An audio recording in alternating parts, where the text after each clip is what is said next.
Assalamualaikum warahmatullahi wabarakatuh.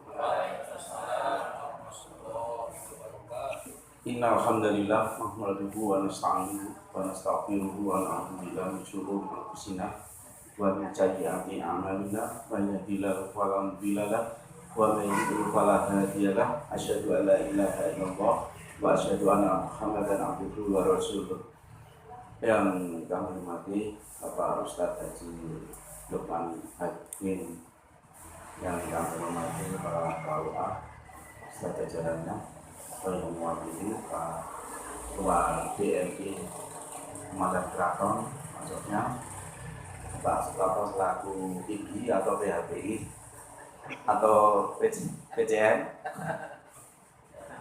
serta jajarannya, lembaga tingkat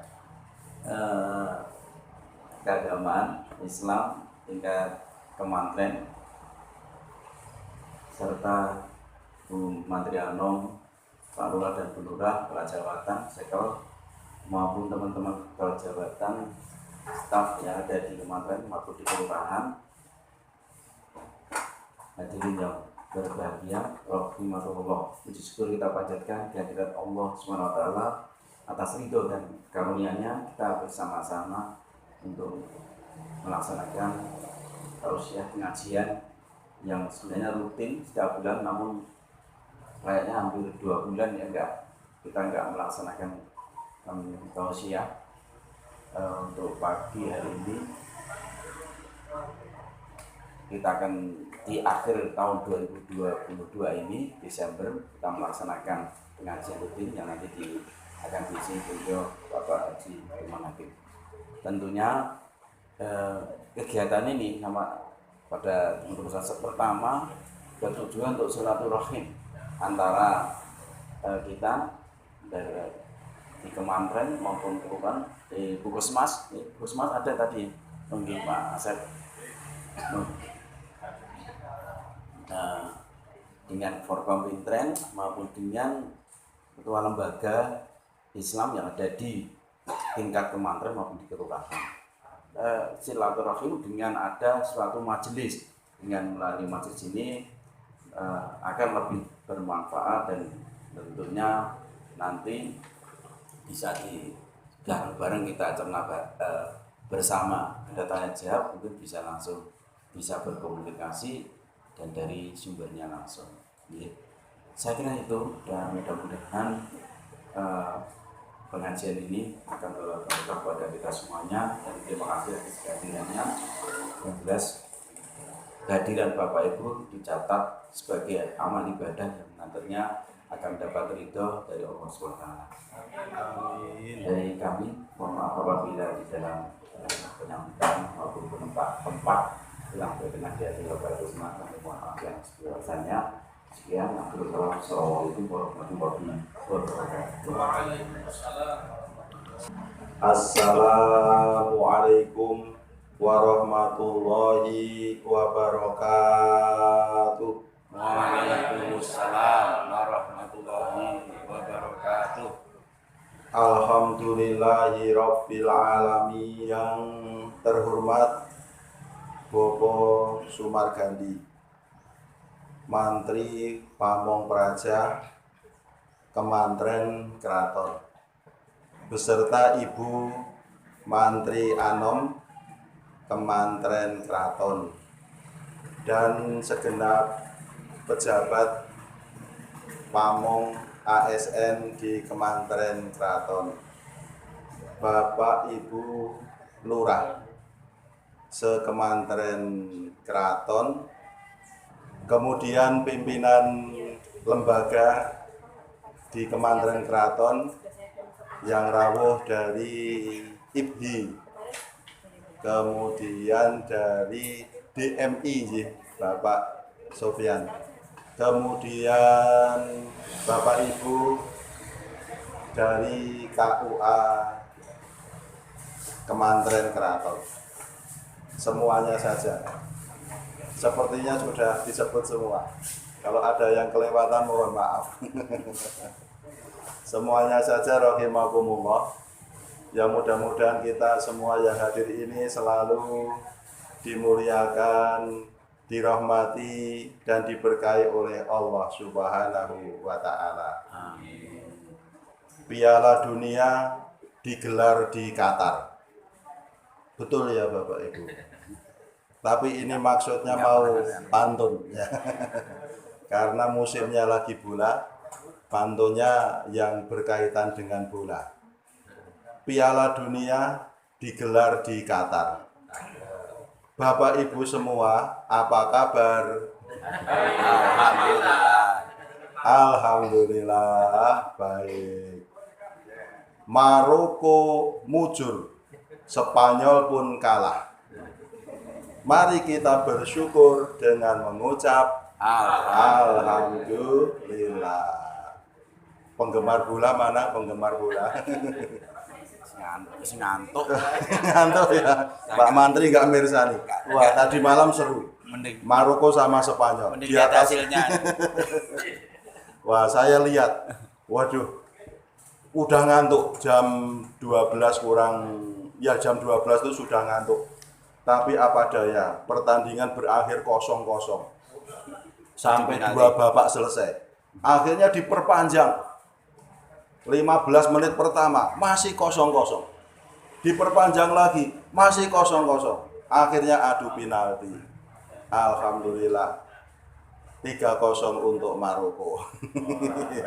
Nah, ini kejutan ya. Tim yang dianggap lemah dan tidak diperhitungkan ternyata menang. Ya, itulah kehidupan Bapak Ibu yang dimuliakan Allah. Pertama, marilah kita wujudkan dan kita tunjukkan simpati kita kepada keluarga kita, warga negara Republik Indonesia yang saat ini sedang tertimpa bencana. Untuk saudara-saudara kita yang ada di Cianjur dan sekitarnya, juga di Jember yang terkena musibah gempa. Saudara-saudara kita yang di Lumajang dan sekitarnya yang terkena musibah erupsi Gunung Semeru. Dan saudara-saudara kita di tanah air yang sedang tertimpa musibah, mudah-mudahan ada banjir, ada tanah longsor. Mudah-mudahan yang menjadi korban keluarganya bisa tabah dan diberikan husnul khotimah. Al-Fatihah. A'udzubillahi minasyaitonirrajim. Bismillahirrahmanirrahim. Ar-Rahmanirrahim. Maliki yaumiddin. Iyyaka na'budu wa iyyaka nasta'in. Ihdinas siratal mustaqim.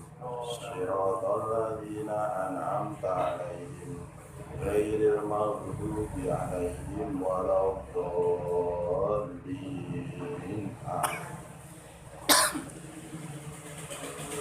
Bapak Ibu yang dirahmati Allah, pada surat Al-Baqarah ayat 218 Allah memberikan nasihat kepada kita yang sangat suportif, memberikan support dan semangat kepada kita. A'udzu billahi minasyaitonir rajim. Innal ladzina amanu wal ladzina hajaru wajahadu fi sabilillahi ulaika yarjuna rahmatallah wallahu ghafurur rahim.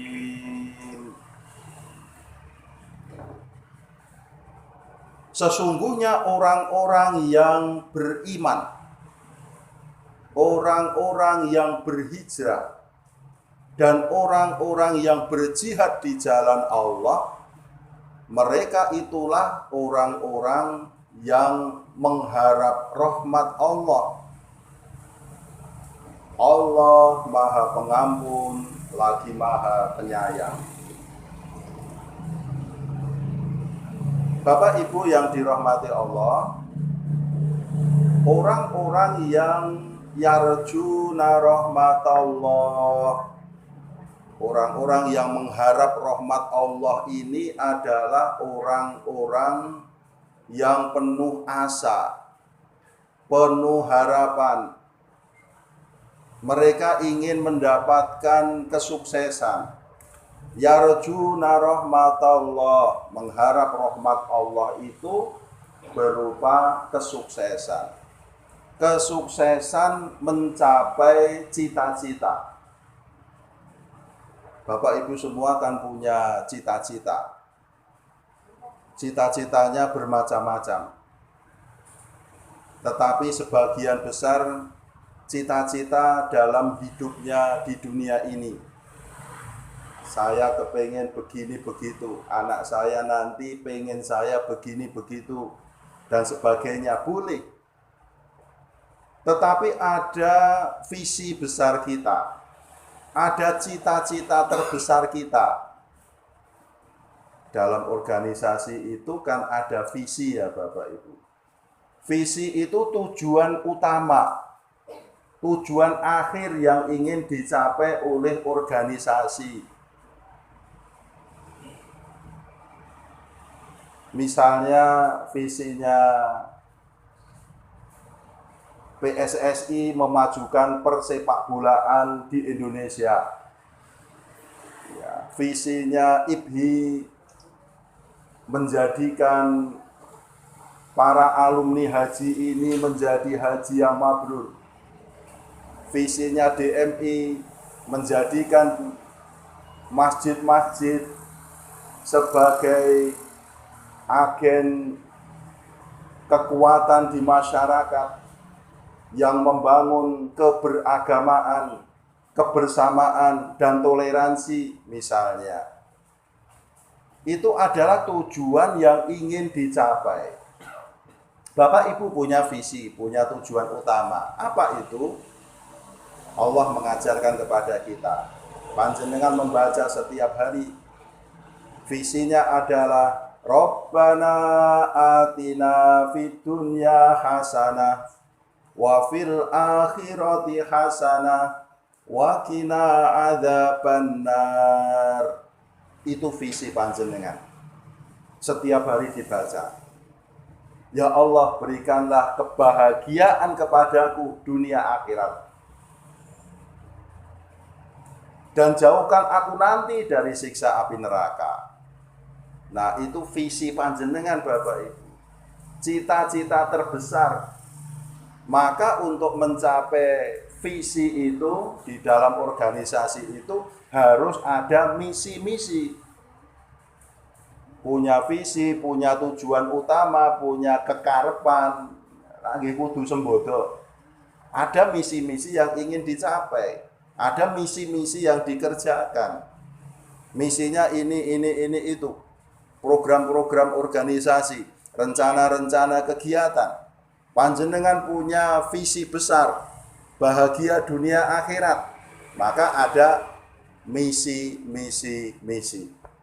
Misinya apa? Melaksanakan perintah agama. Agama nyuruh apa? Oh, nyuruh saya sholat. Baiklah, saya sholat. Yang wajib 5 waktu dalam sehari. Agama memerintahkan apa? Oh, kita diperintahkan untuk puasa Ramadan. Yuk kita kerjakan. Agama nyuruh apa lagi? Agama menyuruh kita untuk berzakat, berinfak, bersedekah. Oke, siap. Karena itu merupakan misi untuk mewujudkan visi saya nanti.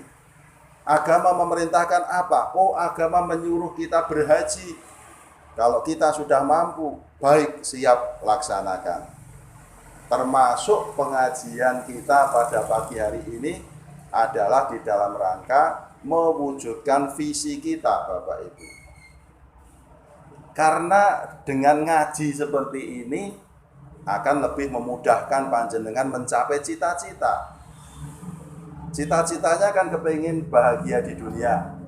Kalau meninggal nanti di akhirat masuk surga.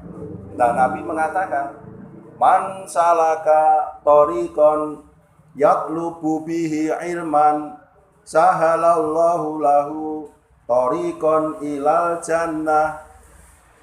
Barang siapa yang melangkahkan kakinya menuju ke majelis taklim, menuju ke tempat pengajian, sahalallahu lahu, Allah memudahkan baginya thoriqon ilal jannah, jalan menuju surga. Saestu fix, hadisnya sahih. Panjenengan niat dengan ikhlas, lenggah, menyisihkan waktu di awal bekerja hari ini untuk ngaji, mendapatkan reward, sahalallahu lahu thoriqon ilal jannah, Allah akan memudahkan jalan baginya masuk surga. Bapak Ibu yang dirahmati Allah, Al-Baqarah 218 tadi adalah kunci sukses bagi orang-orang yang kepingin mendapatkan keberhasilan di dalam cita-citanya. Apa kuncinya? Innalladzina amanu. Satu, beriman. Pengertian iman itu adalah tasdikun wa i'tiqadun fil qalbi wa qaulun bil lisani wa af'alun bil arkani. Intinya iman itu adalah i'tiqadun fil qalbi, tekad di dalam hati.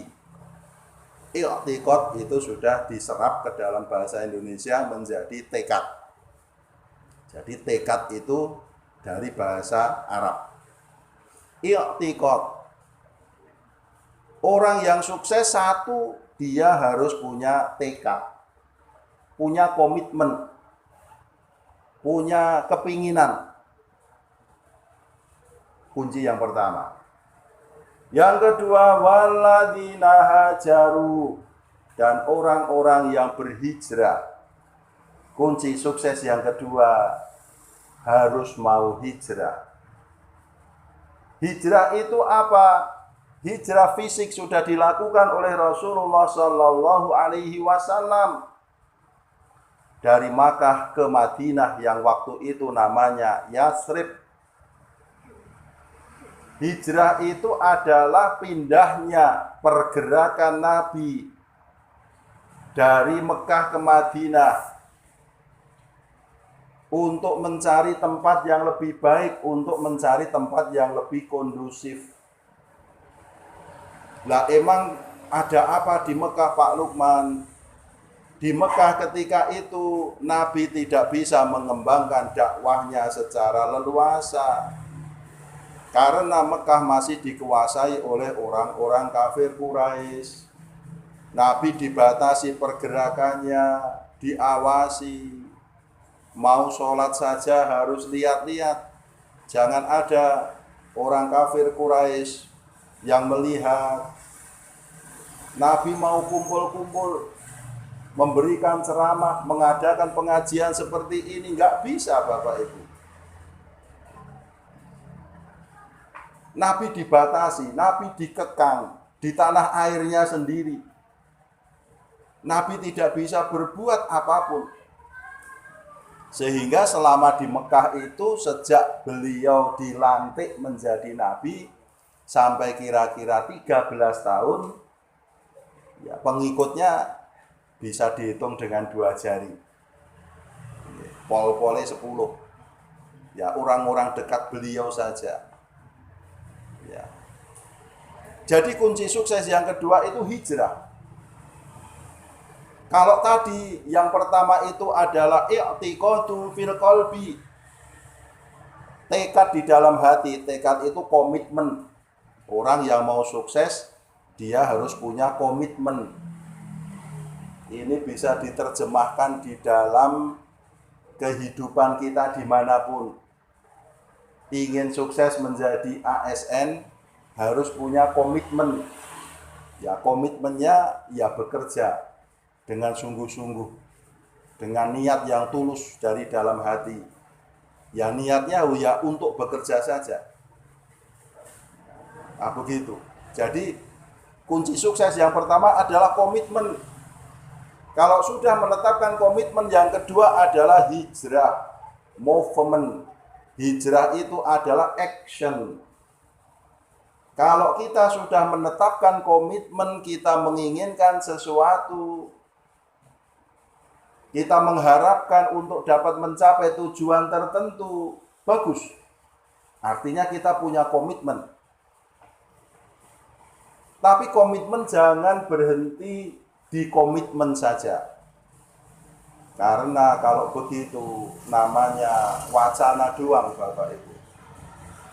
Atau omdu. Apa itu? Omong doang. Karena apa? Karena tidak dikerjakan. Kalau sudah menetapkan komitmen, yang kedua action. Action itu adalah hijrah. Hijrahnya Nabi Shallallahu Alaihi Wasallam ini adalah sebuah action besar yang mempunyai akibat besar di dalam sejarah. Tujune Kanjeng Nabi itu mau hijrah. Untungnya beliau itu punya komitmen. Untungnya beliau itu orangnya idealis. Seandainya Nabi itu lawannya idealis nopo? Pragmatis. Pragmatis niku aliran sing apa itu? Ya wis ngene bae, ngoten lho nggih. Ya, tidak idealis ya. Ya. Lawannya idealis itu pragmatis.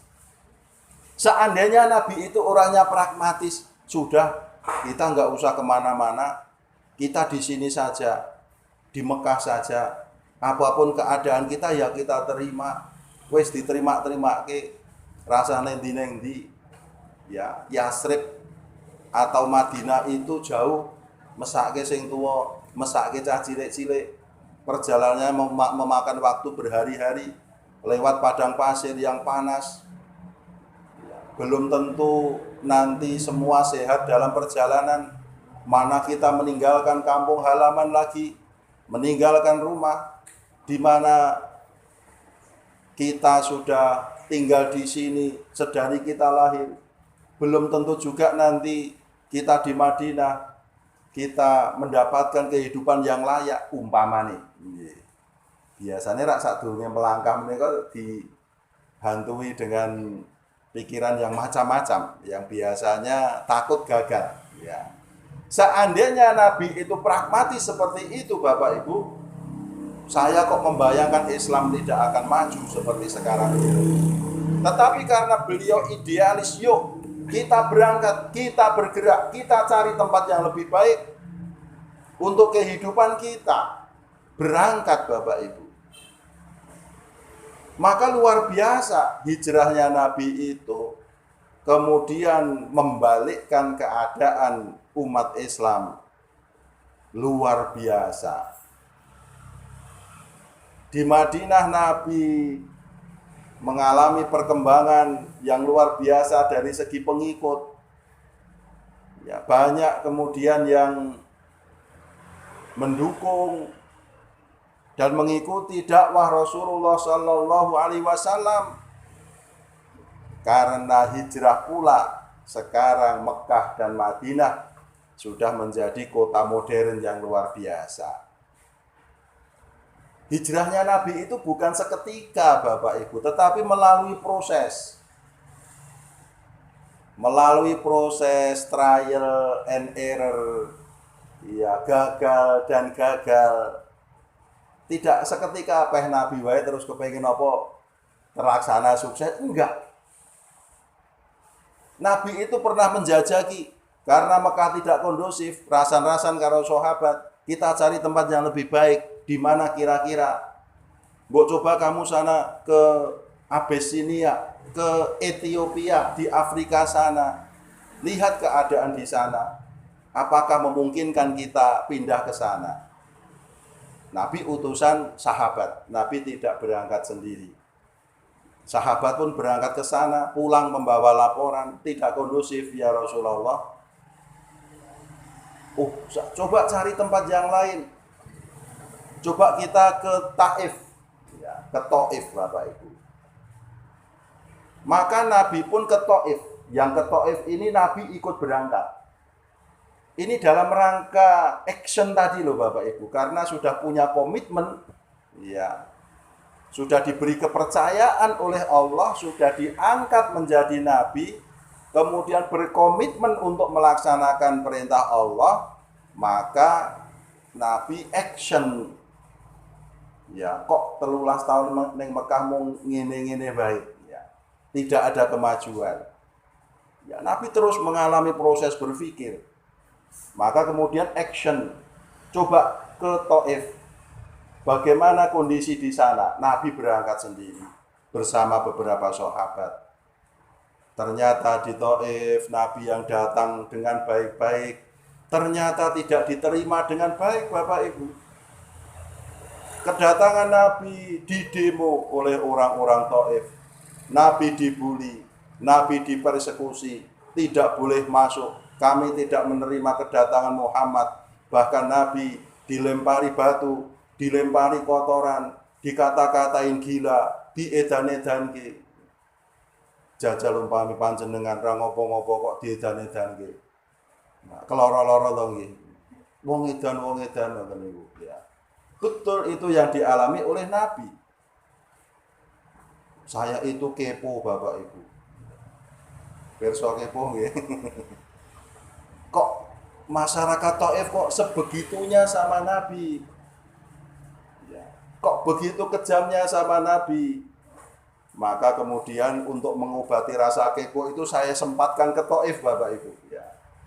Saya kunjungi Taif sebelum pandemi itu. Oh, ternyata Taif sekarang luar biasa Bapak Ibu. Taif sekarang menjadi kota yang maju, kota pendidikan, kota wisata, ada universitas besar, ada rumah sakit besar.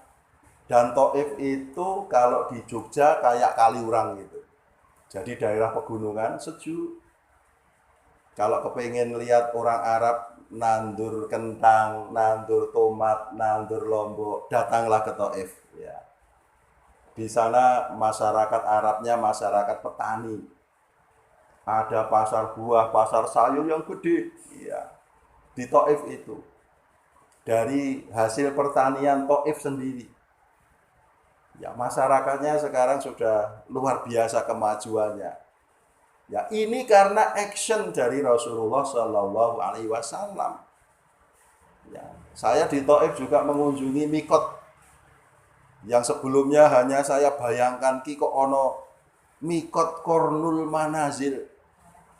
Ya, dari dulu saya cuma membaca Kornul Manazil itu, mikotnya kayak apa? Saya penasaran. Saya kunjungi mikot Kornul Manazil. Oh, ternyata di area Taif ini tempatnya juga indah, sejuk, karena hampir tidak pernah dikunjungi oleh jamaah haji dan umroh, sehingga kotanya ya tenang ya, tenang, sejuk begitu. Itu di Taif, mikotnya seperti itu.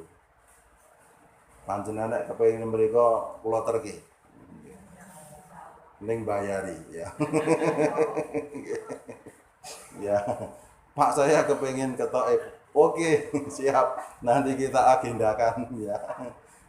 Jadi actionnya Nabi Shallallahu Alaihi Wasallam adalah hijrah itu, dan ternyata sukses.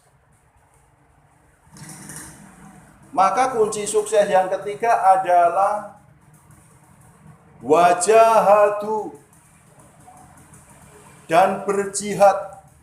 Jihad itu apa? Jahada, bersungguh-sungguh. Panjenengan ra asli mireng mujahadah. Mujahadah itu bersungguh-sungguh di dalam berdoa kepada Allah. Jihad itu adalah bersungguh-sungguh. Kalau komitmen sudah ditetapkan, action sudah dilakukan, berikutnya adalah apa? Bersungguh-sungguh, tenanan. Jangan tanggung-tanggung. Jangan separuh-separuh. Misalnya hal-hal kecil saja. Bapak Ibu kepingin menghafalkan surat-surat pendek. Ini kira kita ora kabeh hafal surat-surat pendek to nggih. Ketok kok kene. Ya syukur jus 30 ngapalke jus 30. Bagus. Itu namanya komitmen. Ya, panjenengan punya kepinginan, punya wacana. Aku kepingin ngapalke surat-surat pendek. Mosok seprono seprene mung kuliah kulhu. Ya. Wong kuliah kulhu, kulhu Allahu ahad, kul a'udzu birabbin nas ya. Aku kepingin ngapalke kan gitu Bapak Ibu. Itu kalau nggak ada komitmen kan nggak bakal ada kepinginan. Ya. Aku pengen ngapalke. Ben umurku barokah. Barokah itu apa? Barokah itu ziyadatul khair. Barokah itu nilai tambah. Kalau ada yang ulang tahun, panjenengan mendoakan barakallahu fi umrik. Mudah-mudahan umurmu barokah. Membawa nilai tambah kebaikan. Sebab orang itu ya podo-podo diparingi umur 50, sing siji barokah, sing siji ora barokah. Yang satu dengan umurnya yang 50, oh ternyata dia sudah hafal surat-surat pendek. Misalnya, oh sing siji ora, sing siji meng isih kluntang-kluntung ngalor ngidul moncang mancing. Nah, dia tidak ada nilai tambah di dalam kehidupannya. Nah, panjenengan punya komitmen itu bagus. Maka berikutnya apa? Action. Kalau kepengin doang itu namanya umdu kalau tidak dikerjakan. Ya, action ngapalke bendino karo nyambut gawe. Ya. Dihafalkan wadduha walaili idza saja ma wadda'aka rabbuka wa ma qala dan seterusnya. Sambil di kantor dibatin wae. Kok nek sing maca banter ndak berbuki kancane. Kalau sudah nanti dipraktekkan dalam sholat. Kalau baru mau mempraktekkan pas sholat sendiri dulu saja. Ojo kewanen ngimami. Lagi percobaan barapal kok masih ngimami. Ya akhirnya bingung nih tengah-tengah. Karena yang dibaca surat Al-Kafirun. Qul ya ayyuhal kafirun. Tekan tengah-tengah bingung lah kok mau abud wae. Akhirnya kelingan lakum dinukum waladdallin. Lah kok makmumnya yang jawab amin. Sing ning jaba batin guys sing imami sapa kok amine pindho. Nah, itu komitmen tindak lanjutilah dengan action kalau sudah sungguh-sungguh. Tenanan. Targetku sesasi iki entuk 5 surat misalnya, ya rasa oke-oke. Nah, itu artinya Bapak Ibu bersungguh-sungguh. Maka karena kesungguhan itulah kemudian Islam menjadi maju seperti sekarang ini. Karena kesungguhan Rasulullah Shallallahu Alaihi Wasallam di semua penjuru dunia, Islam adalah agama yang persentase pertumbuhan pemeluknya paling banyak. Karena itu pula kemudian para sahabat di masa Rasulullah Shallallahu Alaihi Wasallam bisa mengembangkan dakwahnya ke berbagai kota sekitar, sampai di Spanyol, sampai di Istanbul, dan sekarang di seluruh penjuru dunia. Ada seorang pahlawan yang namanya Abu Ayyub Al-Ansori, yang merupakan sahabat Rasulullah Shallallahu Alaihi Wasallam yang paling tua, yang mengikuti peperangan dimanapun sampai akhir hayatnya, dalam rangka membela apa yang sudah menjadi komitmen Rasulullah dan para sahabat.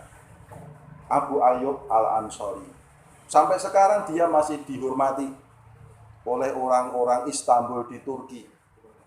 Ketika saya berziarah ke makamnya Abu Ayyub Al-Ansori, dipesan sama juru kunci makamnya, nanti pulangnya mundur ya, jangan balik badan. Kalau balik badan nyingkuri Abu Ayyub Al-Ansori, mundur pulangnya. Saya suruh mundur Bapak Ibu sampai ke gerbang. Nah itu waktu ziarah ke makam beliau di Istanbul. Artinya beliau masih dihormati sampai sekarang karena apa? Karena action yang dilakukan oleh Nabi dan para sahabat. Action yang sama bisa kita lakukan dalam kehidupan kita sehari-hari. Kita kepingin mendapatkan pencapaian apapun dalam hal kebaikan, syaratnya 1, punya komitmen, 2, mau action, 3, bersungguh-sungguh. Siap Bapak Ibu? Setuju Bapak Ibu?